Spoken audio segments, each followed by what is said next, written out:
another topic, because a new book was published this week exploring the origins of the COVID-19 virus and how it started to spread to humans. Viral, the search for the origin of COVID-19 has been written by Alina Chan and Matt Ridley, and I'm delighted to say that Matt joins us now. Morning, Matt. Good morning, can I just say what an incredible book. But I want you to explain the journey you've been on to get this information. How did it even come about that you could put these component parts of this story together?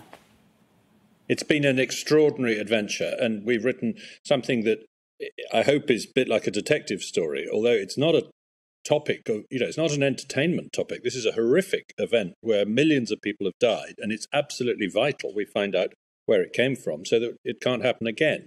Back in the spring of 2020, I was convinced by the scientific establishment that the one thing we could rule out was a laboratory origin.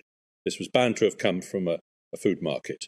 And then I began to come across anomalies in the information, in the data, like the fact that none of the animals in the market tested positive, like the fact that various aspects of that this was the laboratory that was doing most research on coronaviruses in the world, was in the city of Wuhan, and so on. And I came across the work of a brilliant and brave young scientist called Alina Chan at the Massachusetts Institute of Technology in Harvard. And she was saying, we cannot rule out a lab leak, we need to investigate it properly. And I wrote a couple of articles, joined her in writing a couple more, and then said, look, we need to write a book. This is a huge topic. There's an enormous number of lines of evidence. And as we began writing the book, more aspects of what's been happening fell into place. No thanks to the mainstream media, no thanks to the scientific establishment, no thanks to the intelligence establishment, who were pretty behind the curve on most of this stuff. Mainly thanks to a bunch of amateur online analysts, open source analysts, people who know how to search the Chinese internet for obscure theses that have been buried away and forgotten about, things like that. And so that's the story we've put together. We haven't concluded that it definitely came from a laboratory, but we've both ended up thinking that that is a very strong possibility and it needs to be properly investigated. The credibility issue, I'm wondering whether people are going to attack you because, as you said, a lot of whether it was the World Health Organization, whether it was the mainstream media, they closed down the fact that it could have been a leak. We're not saying deliberate, we're just saying it could have been a leak. And I remember I was brought up on, is it Occam's razor, which says that it's, the simplest explanation is probably a right explanation or at least a plausible explanation, and people wanted to cut that out straight away. So how are you coping? Are you getting attacks? Are you getting people challenging this investigative piece of work? Oh yes, there's plenty of criticism. Some of it's pretty unpleasant, and it's particularly tough on my co-author Alina Chan because she's a young researcher in probably the best molecular biology lab in the world. And she's getting support from her colleagues there, but other scientists are saying truly horrible things about her, that she's doing this for the publicity or etc. And at the same time, we both have to worry about our own safety and security. I mean, people keep asking me on interviews what measures I'm taking to ensure that I'm safe after writing this book. And my answer is always, if I were taking any, I wouldn't tell you about them. But, are you finding, because when I first put out on Twitter that I thought it might have come from the Wuhan lab, it just seems logical sense that that's the lab that does most work on coronaviruses. So it made a lot of sense that it probably came from there.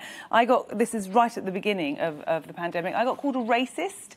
I had a warning from Twitter for just questioning that. And that's what I find really worrying, is that the shutdown of debate. And also, do you think that some of these scientists that are, being quite vile to you both, I've seen some of the things that have been said, do you think they have conflict? And do you think that's the reason they're coming out and not allowing an open debate on where this virus came from? Well, right at the start, there was an article appeared in The Lancet saying we can rule out all lab-based scenarios. It was signed by 28 scientists. We later found out that it had been orchestrated by Peter Daszak, who is the president of the EcoHealth Alliance, which is an organization that gets many millions of dollars from the US government and gives a lot of it to the Wuhan Institute of Virology to do this research. And he's very close friends with Dr. Shi Zhengli, the head of the key lab at the Wuhan Institute of Virology. And they talk about doing karaoke sessions together. They go to bat caves together, etc. And yet, in that Lancet article, not only did he not reveal that he was the orchestrator of the letter, he said, "We declare no conflicts of interest." It took a year for the Lancet to correct that statement. He was then appointed by the World Health Organization to their investigation, and he endorsed the theory that it had reached Wuhan from somewhere else in the world on frozen food, for which there is zero evidence. And it's an extremely implausible idea. I mean, why wouldn't it have reached other cities in that case? Or why wouldn't it have infected people in the country where the frozen food came from? In the end, the fact that this lab is in this city where this happened, it's a bit like the line in Casablanca of all the gin joints in all the towns in all the world, she walks in a mine. Except it's even more implausible in a way, because there's plenty of other cities where this could have happened, but it just happened to happen where this research is being done. And, you might say, well, these coincidences do happen. But the more time has gone by, the more evidence has emerged. We now know that Peter Daszak put in a grant application to actually do manipulation of SARS-like coronaviruses in a specific way that would have introduced the one feature that this virus has that none of its relatives have. So, and he didn't tell us that. Some of the lack of transparency from senior scientists in this story has shocked me. And I'm a huge supporter of science. I'm a huge fan of science. I'm not here to bash science. But I think if the science doesn't investigate this issue, other people will. Tell us what that feature is, Matt. It's called the furin cleavage site. It's a short text of genetic code that is inserted into this virus and not into any other SARS-like coronavirus that's been found in bats or in any other species, or including SARS itself. And it has the effect of making the spike protein able to use a different protein from our own cells to get into our own cells. And that makes it capable of infecting a wider range of cells. It makes it much more infectious, etc., etc. Now, other viruses do have furin cleavage sites. It's just the relations of this one don't. So where did it get it? Well, you might say it evolved it naturally, but there have been at least 11 experiments in virology labs around the world in recent years to put furin cleavage sites into viruses in order to make them more infectious in human cells so that they can be studied in the laboratory to work out how dangerous they are. And one of those experiments was done by the team at the Wuhan Institute of Virology. So, and as I say, that was exactly one of the experiments that was proposed to the Pentagon by the EcoHealth Alliance, a fact which they did not volunteer, but had to be extracted in a Freedom of Information request just a couple of months ago.